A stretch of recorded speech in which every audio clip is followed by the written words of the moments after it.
Kasi talaga iniiwasan ko yung basta may suspetsa o may hinala o may sumbong basta kung huli papatayin na lang, di ba? Wala Yun, naman. doon kami.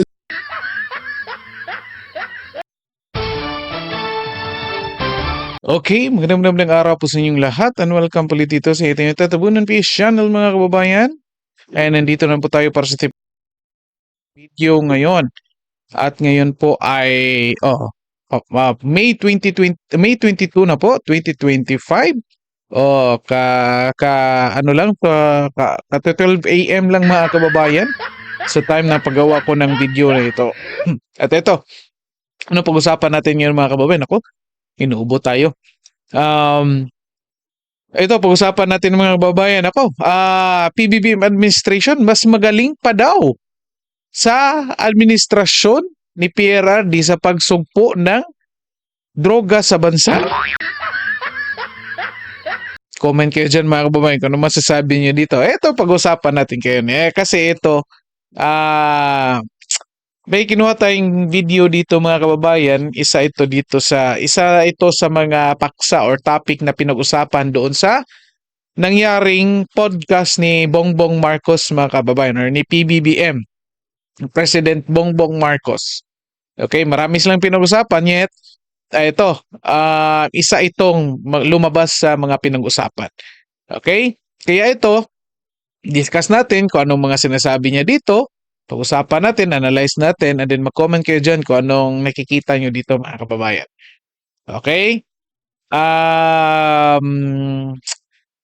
So bago natin i-play mga kababayan, paki-like and share po ng videos natin, and then paki-subscribe na rin po sa ating channel.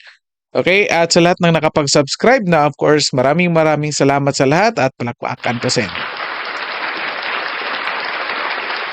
Okay mga kababayan, again, yung tanong ulitin natin yung tanong natin ha kasi ito, PBBM administration mas magaling pa nga ba sa administrasyon ni PRRD sa pagsugpo ng droga sa bansa? Okay, ito, play natin mga kababayan. Yung pong drug situation. Oo. I'm sure nakarating na rin po sa inyo ngayon na may mga barangay dyan na bumalik na naman yung mga gumagamit, tapos yung ibang mga pusher na mga small time lang naman pero nandiyan na naman daw po. Ano bang gusto nyo gawin dyan? Kaya ang gusto namin gawin dyan, pareho na naman doon sa sinatawag ko yung maliliit versus yung maliliit na project. Ano ro? Maliliit versus maliliit na project? Ano kaya ibig sabihin yun mga kababayan? Mag-comment nga kayo, hindi ko naintindihan yun Wala na Dahil ang pinanteriya namin kung saan pumapasok. Kaya kung makita mo, yung nahuli namin na sabu, napakalaki na rin, laking tonelada as compared sa mga nakaraang panahon. Opo. So malaki talaga na. Ito mga kababayan.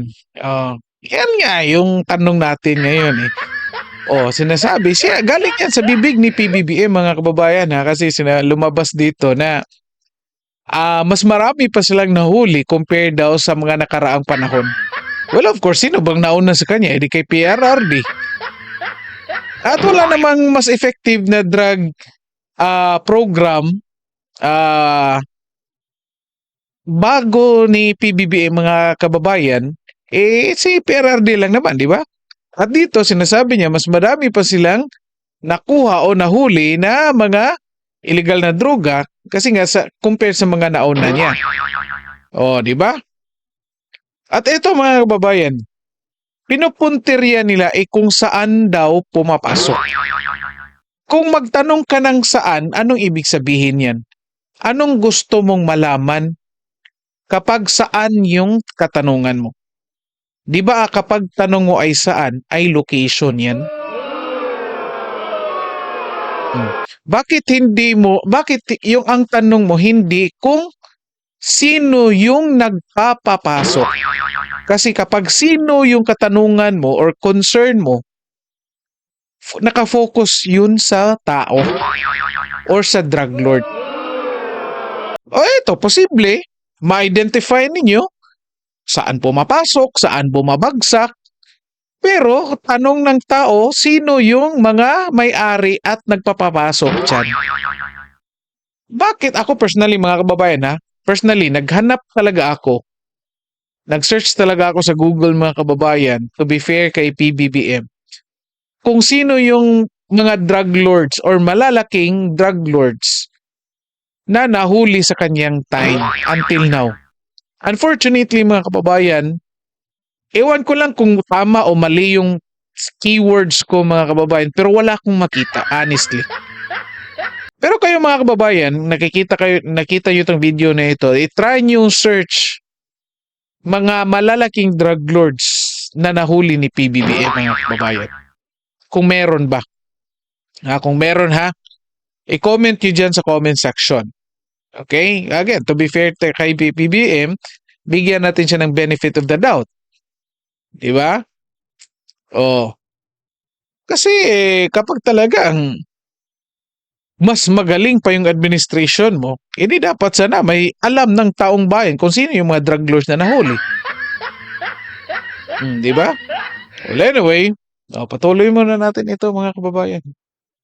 Nahuhuli namin kasi hinahabol namin yung malalaking shipment, pinupuntahan namin yung malalaking warehouse at saka yun.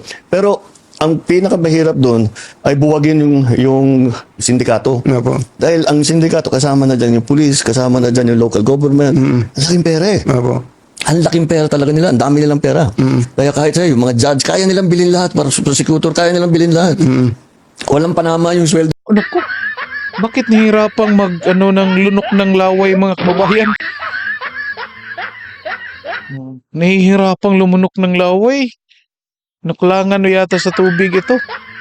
Well, anyway, ito pag-usapan natin. Anong sinasabi niya dito? Ito, mabigat itong akusasyon ni PBBM dito, mga kababayan. Ha? Kasi nga raw, ito may local government, may police na involved, yung mga judges, yung mga prosecutors na babayaran. Okay? Sabihin natin, itong mga impormasyon na ito, galing ito sa kanyang intelligence report or intelligence gathering, mga kababayan, kasi ang laki nga naman ng confidential intelligence funds ng presidente ngayon, mga kababayan. Pero okay, again, assume natin na galing yan. Pero ang tanong natin, mga kababayan, anong ginagawa nila sa mga impormasyon na yan? Alam mo na may judge, alam mo na may prosecutor na nababayaran, bakit wala kayong ginagawa? Bakit kayo dyan, DOJ, under ng executive, bakit walang ginagawa? Bakit walang nag-file ng kaso laban sa mga sinasabi ninyong nabayaran? Kung meron man talaga, ha?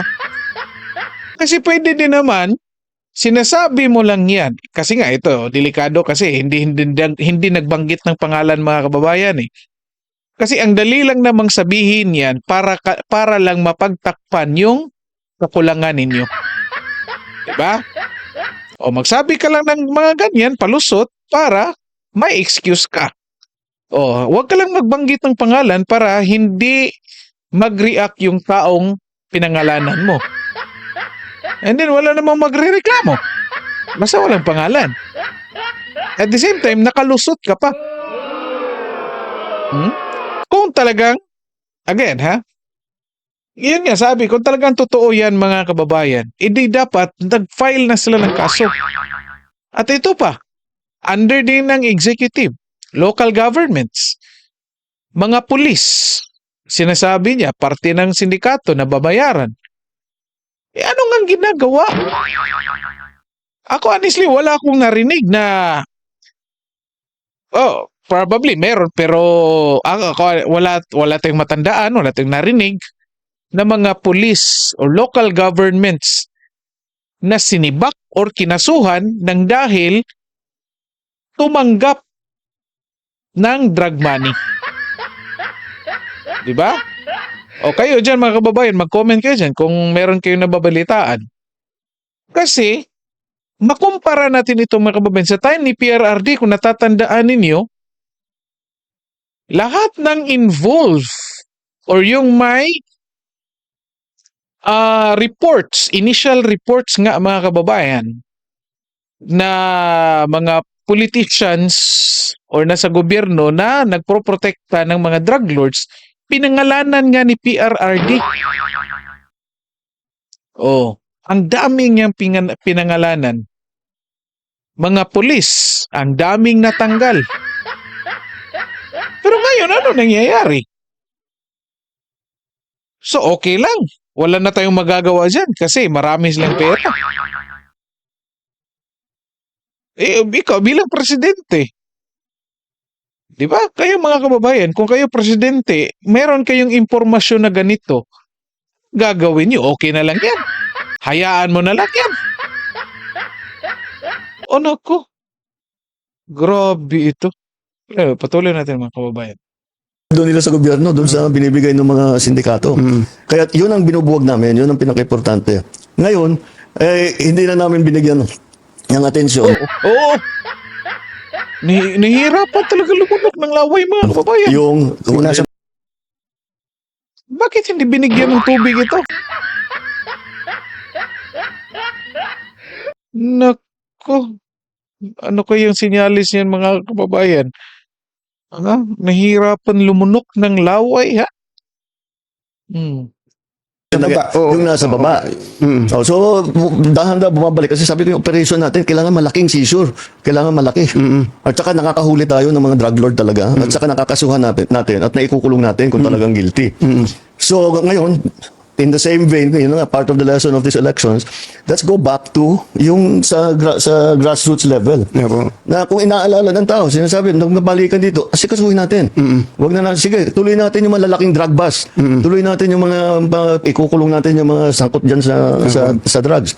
Pero, tingnan muna natin yung mga small offender. Sinabihan ko na nga ang DLG, nakausap ko si Sec. Tingnan yung mga kababayan, ha? Ito daw, naisip niya dahil lesson ito matapos ang eleksyon. Akalain niyo yan, mga kababayan? Inelect si PBBM 2022. Di ba? Oh. Unfortunately sa kay PBBM mga kababayan, ang nauna sa kanya ay si PRRD. At ang dami nagawa ni PRRD laban sa droga mga kababayan. Pagpasok ni PBBM, huwag niyo sabihin sa akin na hindi niya alam kung anong dapat gawin dyan. Oh. At bakit ngayon lang niya ito nalaman pagkatapos ng eleksyon? Lesson learned daw ito dahil sa resulta ng eleksyon.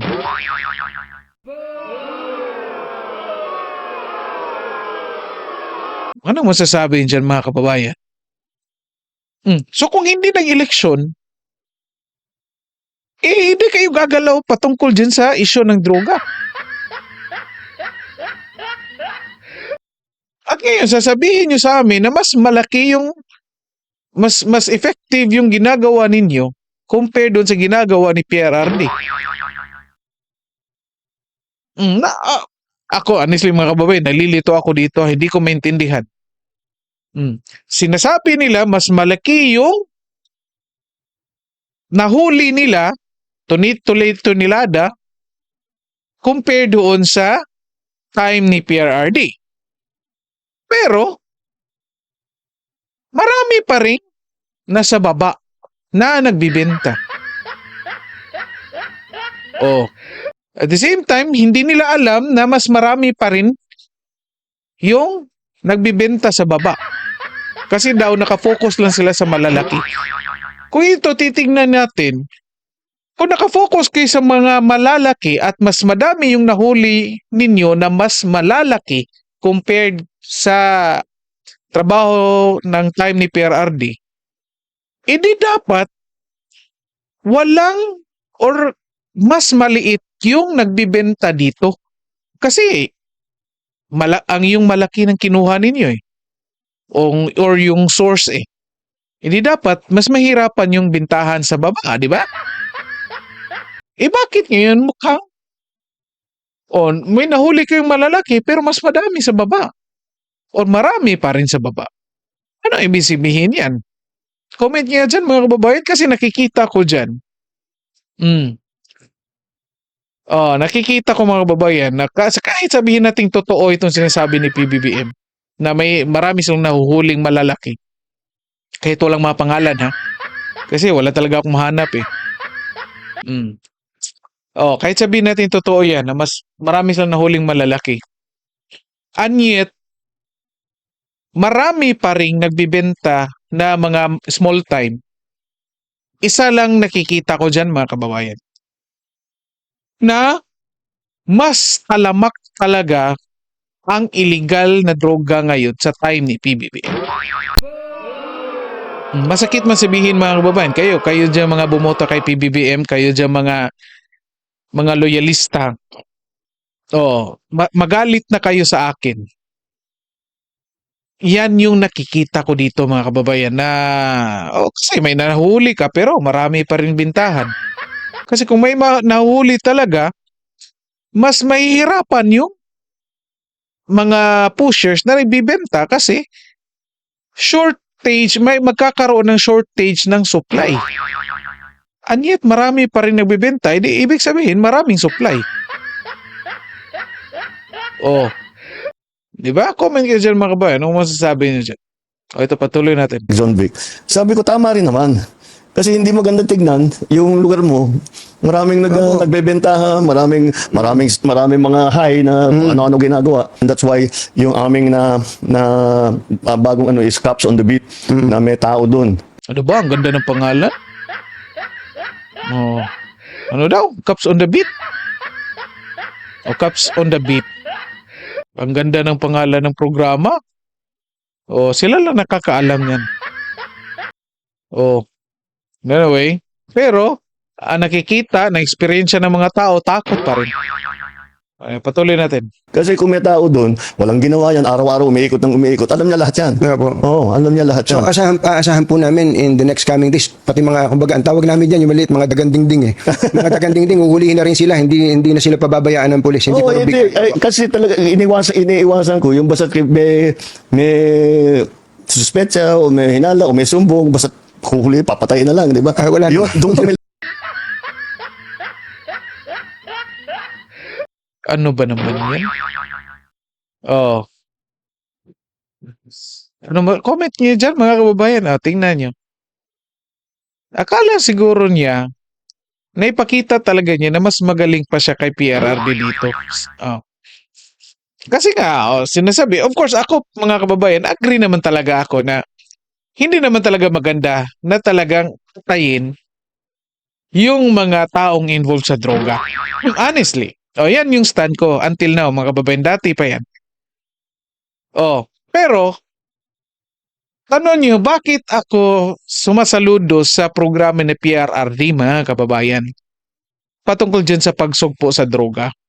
Kasi yung sinasabi nila mga kababayan na pinapatay ay hindi yan totoo. Hindi yan totoo. Na kung saan, involved ka sa droga, may report na involved ka sa droga, nagbibenta ka.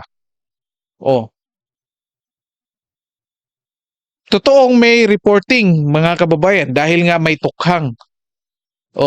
Ini-invite ka for rehabilitation. Hindi yan totoo na pinapatay. Ako mga kababayan, personal experience, hindi ako rehabilitated mga kababayan ha. Personal experience ko, nakita ko yung mga iilan dito sa lugar namin, iilang mga rehabilitation centers na itinayo sa time ni PRRD mga kababayan na kung saan ang daming mga drug surrenderies na na-involved na sumali sa programa para makapag-rehabilitate sila mga kababayan. Pero hindi yan binabalita ng mainstream media. Of course, kasi hindi nila gusto na, kasi gusto nilang balita, yung patayan lang. Kasi alam naman natin na nagpapatayan dyan ay yung mga drug syndicates. Diba? At ito, sinasabi ni PBBM na Alam naman natin sinong pinatutukuyan niya dito, di ba? Nako, mga kababayan. Isa lang masasabi ko dito. Wala ito. Wala tayong pag-asa nito, mga kababayan. Comment nyo nga dyan kung ano masasabi niyo, mga kababayan.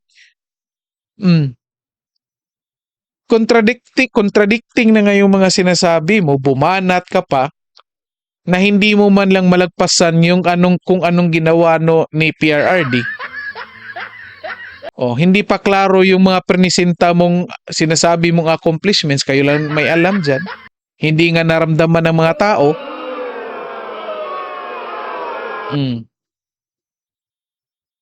Hindi, walang klaro ito. Walang kapatutunguhan ito, mga kababayan.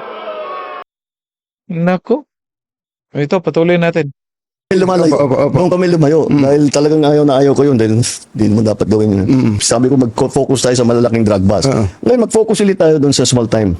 Sabay yun. Tinitira yung malaki, tinitira yung maliit. Nako, tinuruan pa.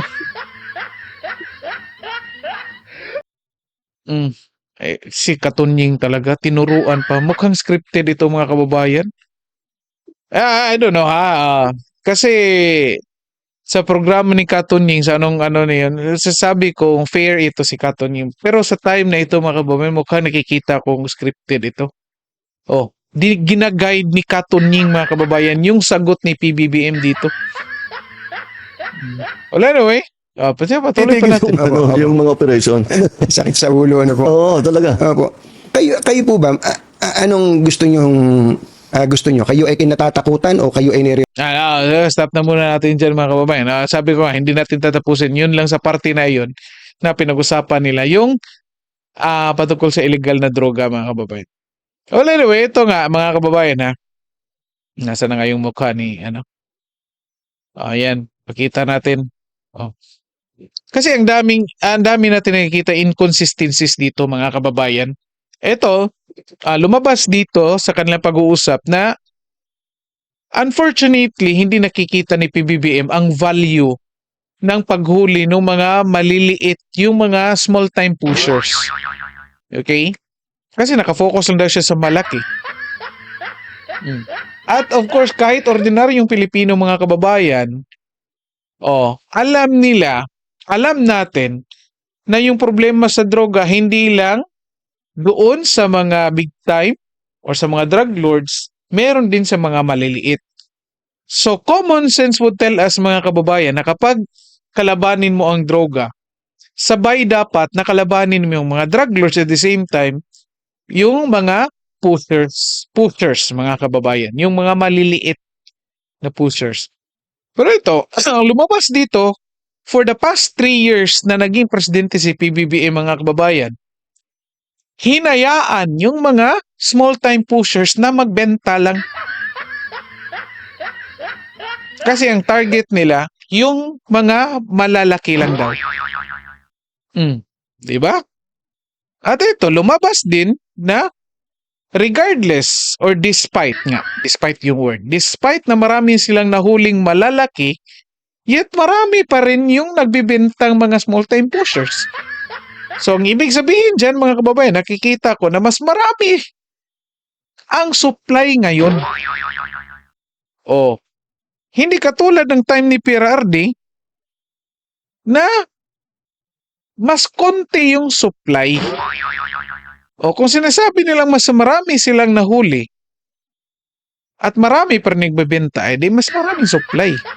Walang problema sa supply and demand, mga kababayan. Ika nga. So ngayon, mga kababayan, yung tanong natin, agree ba kayo doon na mas magaling pa ang PBBM administration sa pagsugpo ng problema sa droga compared sa administrasyon ni PRRD? Mag-comment kayo dyan, mga kababayan. Anyway, dito na po muna tayo. Like po and share ng videos natin, and then paki-subscribe na rin po sa ating channel. Okay, so kita-kita tayo sa susunod na video. Maraming salamat sa lahat at magandang araw sa inyo.